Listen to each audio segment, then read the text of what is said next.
My name is Evelyn Harper, and the first thing you need to understand is this. I did not ruin my son's wedding. I simply stopped paying for a celebration where I had been quietly demoted from mother of the groom to potential embarrassment. There's a difference. Most people only saw the ending.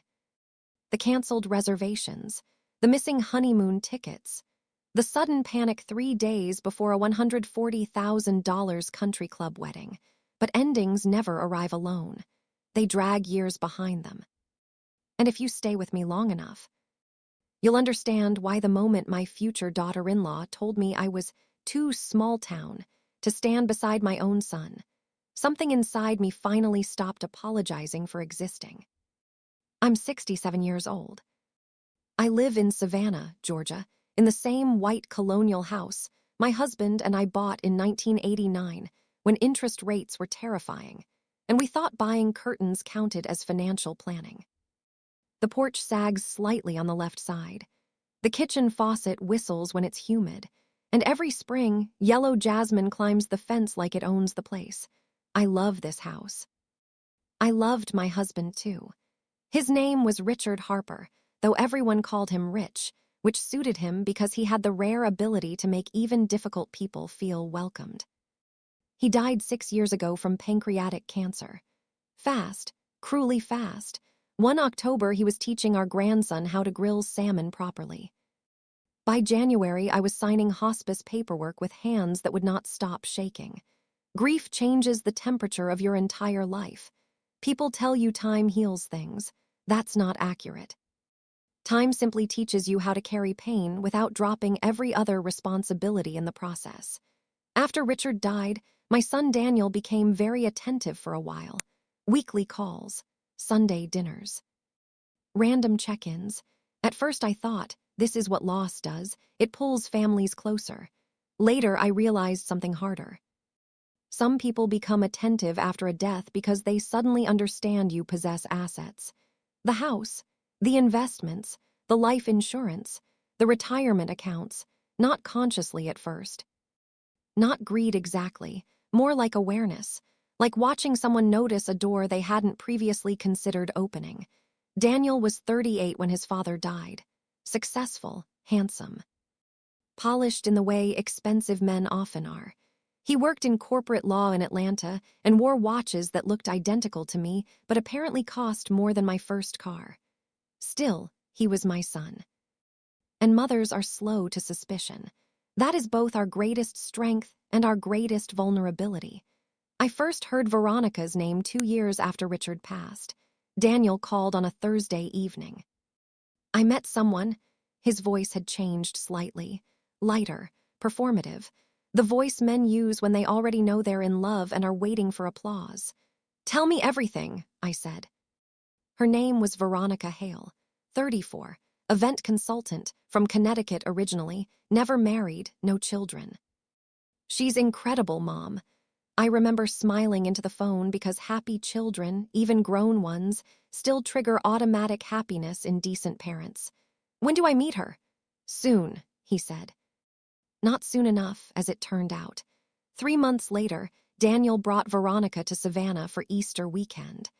I opened the front door and immediately understood something important. Veronica was beautiful, not ordinary beautiful, intentional beautiful. The kind maintained like a luxury brand, smooth blonde hair, cream-colored cashmere, diamond studs the size of aspirin. She kissed the air near my cheek instead of my actual face.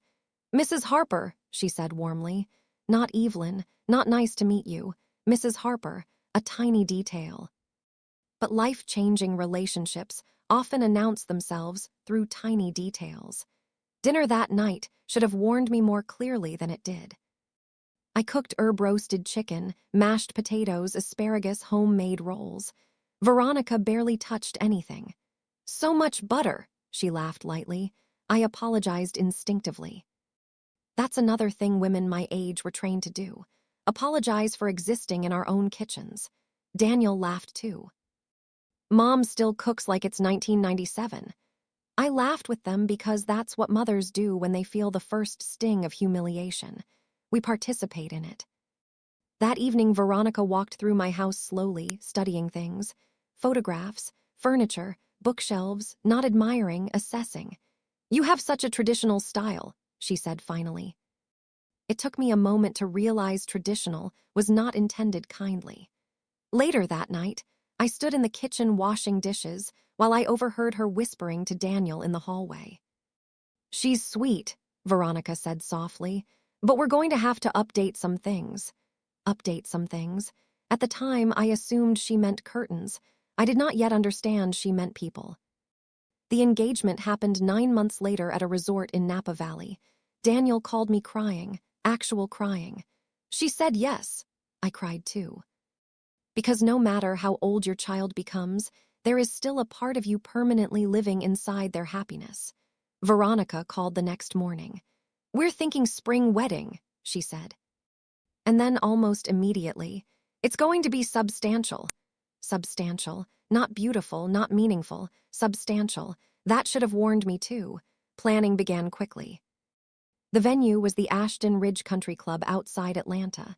Massive stone entrance, crystal chandeliers, staff who spoke in hushed voices even outdoors. I attended the first planning meeting and immediately felt like someone had accidentally seated me inside a luxury perfume advertisement. Everything was beige and expensive. Veronica controlled conversations the way orchestra conductors control tempo. Flowers, lighting, guest hierarchy, photography, aesthetics.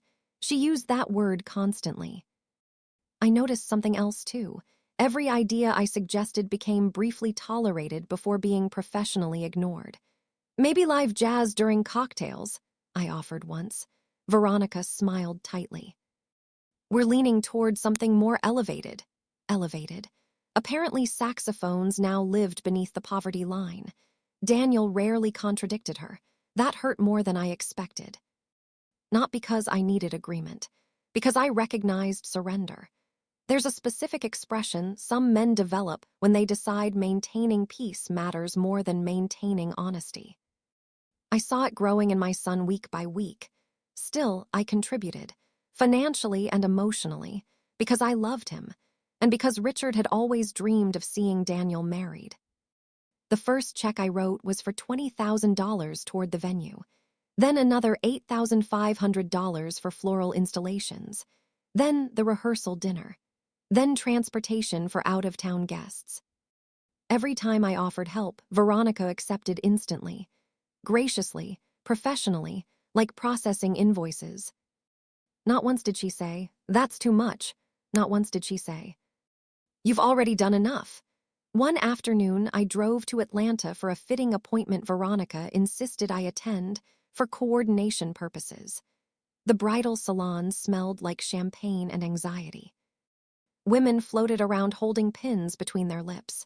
I emerged from the dressing room wearing the navy dress. Tea-length, elegant, simple beading along the sleeves. Richard had loved navy on me. Veronica stared for exactly 2 seconds too long. "Oh," she said, "not 'you look lovely,' just 'oh, what do you think?'" I asked. "It's very," she paused delicately, "traditional." There was that word again, traditional, the modern insult for women who survived long enough to become inconvenient. Daniel said nothing. I looked at him through the mirror, waiting. He adjusted his cufflinks. That moment stayed with me, because silence can humiliate louder than cruelty. 3 weeks before the wedding, invitations went out. Mine arrived addressed formally, Mrs. Evelyn Harper. No mention of mother of the groom, no personal note, just cardstock. Even strangers received handwritten welcome messages. I know because Veronica proudly showed me examples on Instagram. I ignored the feeling in my stomach. Older women are experts at swallowing discomfort to preserve celebrations for others. Then came the luncheon. Veronica hosted bridesmaids, mothers, aunts, and family friends at an upscale restaurant in Buckhead. The entire meal felt like an audition I was failing. Conversations about ski properties, European boarding schools, designer skincare. I mentioned gardening once. The table went silent for 2 full seconds. One woman finally smiled politely and said, "How wholesome." wholesome. The way people describe homemade jam and emotionally harmless widows. When lunch ended, Veronica hugged everyone except me. She air-kissed my cheek again. Then she said quietly, "We'll finalize seating tomorrow." I didn't understand what she meant until 4 days later. The email arrived Tuesday afternoon at 2:11 p.m. Subject: a few wedding adjustments. I opened it while drinking coffee in my sunroom. The message began pleasantly enough. "Hi, Evelyn. We're making some final refinements to ensure the wedding atmosphere feels cohesive and elevated for all guests." Cohesive and elevated. The language of polite executioners. Then came the real point. Due to the highly professional nature of Daniel's colleagues and social circle, Veronica thought it might be best if I skipped several wedding weekend events, including the rehearsal dinner and cocktail reception. Apparently, my casual Southern energy might feel out of alignment with the formality of the occasion. Then came the sentence that split something open inside me. "We'd also appreciate it if you chose another dress. The navy option photographs somewhat matronly and may age the family aesthetic overall." Age the family aesthetic. I read that sentence 7 times. Then I laughed, not because it was funny, because sometimes the human nervous system protects itself through disbelief. I sat there staring at the screen while afternoon light moved slowly across the hardwood floor. And suddenly, every small humiliation rearranged itself into a pattern. The ignored suggestions, the corrected manners, the subtle exclusions, the careful language. It had never been accidental. Veronica had been managing optics, and I had been classified as one. I called Daniel immediately. Voicemail. I called again. Voicemail. Then a text arrived. "In a meeting, we'll call later." Later. My humiliation had apparently entered a scheduling queue. I stood up slowly and walked into my bedroom. Richard's photograph still sat on the dresser, smiling, sunburned, holding a fishing rod. "What would you do?" I whispered aloud, and immediately I knew, not because Richard was vindictive, because he believed deeply in dignity. There's a moment in certain relationships when continuing to tolerate disrespect becomes participation in it. I had reached that moment. I opened my laptop. The honeymoon suite in Tuscany had been booked on my credit card. Non-refundable? Partially. I canceled it anyway. Loss, $6,800, worth every cent. Then the rehearsal dinner venue. Then transportation services. Then the luxury guest welcome baskets. Then the champagne tower deposit. Each cancellation felt strangely calm, not emotional, clarifying. Like removing splinters one by one. By 6:00 p.m., nearly $42,000 in wedding enhancements no longer existed. I poured myself a glass of wine afterward and sat on the porch listening to cicadas. No screaming, no revenge speech, no dramatic Facebook post, just silence, because the most powerful boundary is often the quietest one. Daniel finally called at 9:14 p.m. I answered on the third ring. "Mom," he said carefully, always carefully, "I saw Veronica's email." And a long pause. She could have worded things better. That sentence changed my relationship with my son more than the email itself. Because when someone wounds your mother and your first instinct is editing instead of defending, something fundamental has already eroded inside you. "Worded things better," I repeated softly. "She's stressed." "No," I said. "She's comfortable." Silence again. I continued before courage could leave me. "I canceled everything I paid for." Another silence, longer this time. "You what?" "The honeymoon suite, rehearsal dinner, transportation, several vendors." "Mom, no," I interrupted calmly. "You don't get to ask me for grace while offering none. You're blowing this up." That hurt. Not because it was cruel, because it was cowardly. Cowardice often arrives disguised as neutrality. "I spent months helping build this wedding," I said quietly. "And your fiancé informed me I was too old and embarrassing to attend portions of it." She didn't mean. She wrote exactly what she meant. His breathing changed, agitated now. You're making this impossible. No, I said, I'm making it expensive. Silence. Then finally, what am I supposed to tell Veronica? I almost answered immediately. Then I stopped. Because suddenly I understood the real problem. Not Veronica. Daniel. A woman can only disrespect your mother that boldly when she's confident you'll allow it. That, I said softly, is something you should have figured out before now. And I hung up. The wedding was 3 days later. Chaos exploded immediately. The rehearsal dinner venue was fully booked elsewhere. Transportation companies had no availability. The honeymoon downgrade became family gossip within hours. Veronica called me 19 times. I answered none of them, not from cruelty, from exhaustion. When people finally decide to hear your boundaries, they often call it punishment because accountability feels hostile after years of convenience. Then came Saturday, wedding day. I woke at 6:30 a.m. Made coffee, fed my cat, watered my hydrangeas, and sat alone on my porch while somewhere 2 hours north, luxury wedding planners were having nervous breakdowns. At 10:14 a.m., Daniel arrived unexpectedly. He looked terrible. Wrinkled tuxedo shirt, dark circles, sweating through panic. For a second, I saw my little boy again, not the attorney, not the groom. Just my son. Can I come in? He asked quietly. I nodded. We sat at the kitchen table in silence. Finally, he spoke. She's furious. I almost laughed. Imagine that. He rubbed his face hard. You humiliated us. There it was, us. Not, you hurt Mom. Not, this went too far, us, the new alliance. I looked at him for a very long moment.